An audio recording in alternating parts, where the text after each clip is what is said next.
Wait, hang on. Was that the most boring 3-0 home win ever? Honestly, that was so boring. It can't be just me, right? I just sat through that. I streamed it live with you guys. And obviously, again, just a quick plug to the stream if you missed it. Please join me for the watch-alongs. I pretty much stream every Arsenal game at the moment. And for the majority of the time, I was just chatting with you guys, reading comments. Like, there wasn't much going on. And it did feel like, well, actually, no. Hang on. The first few minutes were brilliant. I thought, oh, yes, we're in for an absolute treat tonight. And okay, 3-0, that's an absolute treat. But the Havertz goal kind of just came out of nowhere. And the Ødegaard goal was kind of like, last few minutes when you could clearly see they'd given up a little bit. And Zagreb are not a bad team. I think we can all agree, though, that if they were in the Premier League, you're looking at maybe 16th to 12th. I don't know. It's difficult to judge that. But what I'm trying to say is the opposition quality wasn't obviously that great today. And all it required was a professional, serious, simple performance to win. And do you know what? It had 1-0 written all over it. After that first goal went in, I mean, you can see the momentum. I mean, it's the same throughout the whole game pretty much. But all of this was just, I don't know, just passing around and holding the ball in their own half. They weren't able to escape. It wasn't a good game. It actually wasn't. But a 3-0 win, can't go wrong with that, really, can you? So let's go through the lineup. We had a few players back from injury, and we were all hoping to see Nwaneri, for example, which we did in the second half for about half an hour. But we had Raya in goal, of course. Didn't really have to do anything today. Timber, right back. Very happy to see him back at right back. We don't want to see Partey at right back anymore, even though we saw that for the last half an hour. Kivior and Gabriel, two left-footed centre-backs playing together. It's not very common. I don't know why it's so uncommon. You see quite a lot of teams playing two right-footed centre-backs. Why is that?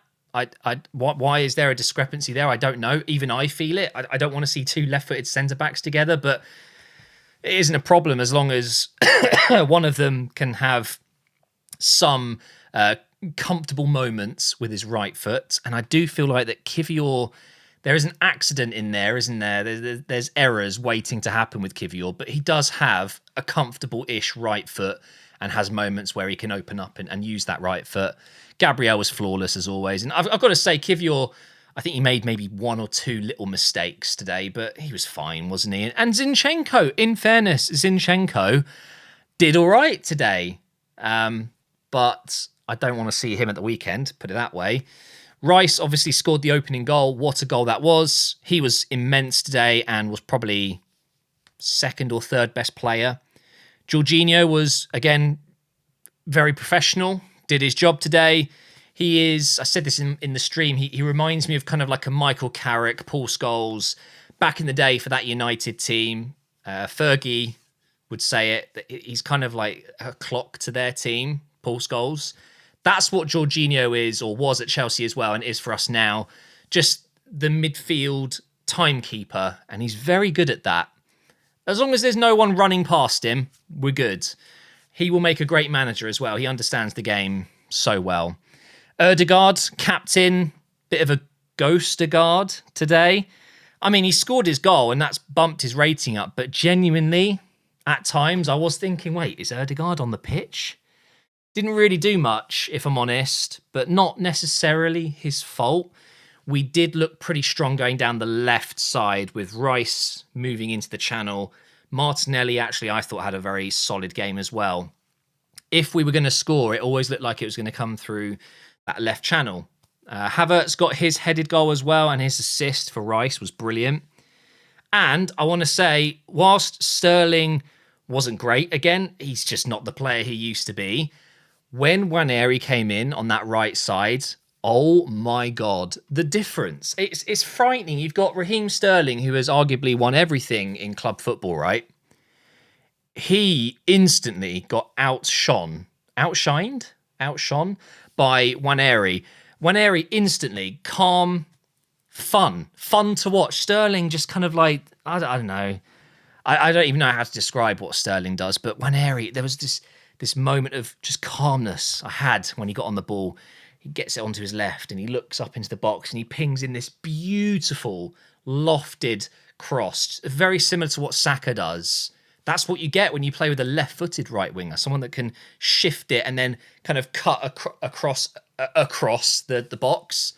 And then Declan Rice should score 100%. It should have been 4-0. It was such a good cross. And Waneri, I've just got to say, I mean, he looks the part, doesn't he? He really does. And whilst we're talking about Waneri, Lewis Skelly obviously didn't play today, which was a shame. Hopefully he's okay. But you will see a new name. We had a debut for Nathan Butler-Oyedeji.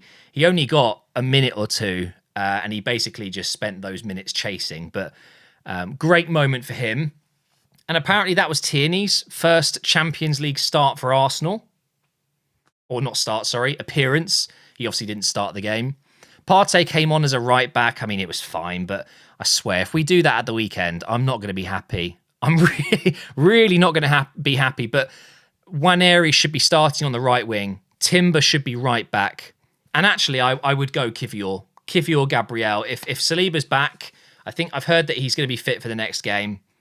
That's fantastic. And there's not much I can say about Zagreb. They were, as expected, a little bit. I think the occasion was quite a lot for them. I'm not saying the Emirates is an absolute fortress and no one ever wins there, but it's a tough place to go, and it's a big occasion, a Champions League Wednesday night in central London. Well, it's not central London, but in London, up against a very difficult team to break down, whether it's home or away, and they were always going to struggle. I was really excited to see Bacharina. Obviously, I didn't want him to have a great game and win it for them, but I would have liked to have seen more from him. He's a good young player, only 21, but I do like him. And there was another Gabriel today. But yeah, a 3-0 solid win. You saw the stats, just dominant. The only way we were going to lose tonight was shooting ourselves in the foot. So I'm just glad that didn't happen. But here is the table. Now, if I scroll down to, let's go about, I don't know, let me just get it very accurate. Let's go 24. So at the top, obviously, you've got Liverpool. So what you can see there, just about fitting it in screen, is second place Barcelona, all the way down to 24th Stuttgart. There's a team missing. Wait. Wait, what? Man City? Where are you? They just lost to PSG 4-2, and they're in 25th. No wins in 4 in the Champions League. Man City, as it stands, are outside of the top 24. So if you finish between 9th and 24, you go through to the playoffs. There's another knockout, well, not knockout, but another playoff phase. You get another game, or is it 2 games? If you're in the top 8, you advance. So Arsenal, whilst it's not mathematically safe, we're pretty much there. We've got Girona away from home. If we win that and Barcelona drop points, second place. We take that. We take a second place. But actually, I think I read somewhere that potentially finishing 3rd and 4th could be a better draw for us. But obviously, we don't know what's going to happen with other results. But I have a feeling that Barcelona and Atalanta, that's going to be a really, really good game. I'm really excited for the next games. It's going to be absolute mayhem. I think this new format deserves a lot of praise. I think a lot of people were, including myself, a little bit unsure about it, but it's actually really good. And I do want to point something out as well. Inter, in 4th place after 7 games, they've only scored 8 goals. Defence is everything, isn't it? It really is. Arsenal with only 2 goals conceded, and Liverpool only 2 goals conceded. And then you've got the complete opposite end of the spectrum. You've got a team that have conceded 11, but they've scored 26 times. Barcelona are just the team to watch in Europe right now. But we're in a really good spot in the Champions League. It's absolutely guaranteed that we aren't going to be upset just yet. Okay, we've got at least a few more weeks, months, until we'll be upset when we inevitably get knocked out by, I don't know, I'll just say it, Leverkusen are going to knock us out. I hope not, but we are in a good spot right now. And I don't know if this is updated yet. No, I wanted to see who got the most points this week. But 7 games in, some very key teams are all but out, including Man City, which, I mean, who would have guessed it? And obviously Leipzig have been terrible, so that's a good team to have knocked out early. And our next opponent, Girona over in Spain, they haven't won in their last 4 Champions League games. They are out of the competition, so it really isn't that big of a game for them. They don't really care. So hopefully we can go to Girona, win that game, and we just pray that Atalanta can take points off Barcelona. But thank you for watching, guys. Again, apologies again for lack of content. I'm still really struggling. I went to the doctors yesterday.